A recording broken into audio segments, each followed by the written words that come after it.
مجھے یہ بتائیں کہ آپ اپنی زندگی میں آج جس مقام پہ آپ ہیں یہاں پر پہنچ کے آپ کیا سوچتے ہیں کہ you achieved every thing what you thought? Nothing. میں جب مڑ کے دیکھتا ہوں تو مجھے اپنے آپ پہ بہت افسوس بھی ہوتا ہے, غصہ بھی ہوتا ہے. مجھے یاد ہے کہ آج سے تقریباً 20 سال پہلے, 20 سال سمجھ لیں, یا ہاں 20 سال, آئی واز لائک, میں کوئی mid 30s وغیرہ میں تھا. جی. تو میں نے ایک فلم دیکھی انڈیا کی, وہ بڑی اچھی فلم تھی, مجھے بہت اچھی لگی اس کی ٹیکنگ.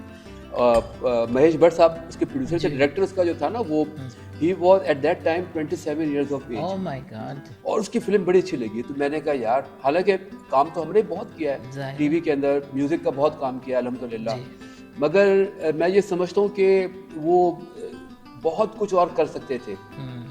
تو فلموں کا مجھے, میرے نزدیک فلم بنانا, مووی بگ اسکرین کے لیے کرنا ایک بہت بڑا ایک وہ خواب تھا جو کہ میں پورا نہیں کر سکا, حالانکہ کر سکتا تھا. لیکن ابھی آپ کے پاس ٹائم ہے, بے شک, صحت never ہے, too late, never too late, yes. اور اب آپ کے پاس تجربہ بھی ہے, اور پھر اب اس وقت ضرورت بھی ہے اس چیز کی. آپ یہ سمجھتے ہیں بخوبی کہ اس وقت آپ کو, ہمارے ملک کو, کیا دنیا کو, چونکہ مجھے ناظرین ایک بہت اچھی بات جو لگی محسن آپ کو دیکھ کے, مجھے یوں لگا کہ میں ایک گلوبل سٹیزن سے بات کر رہی ہوں.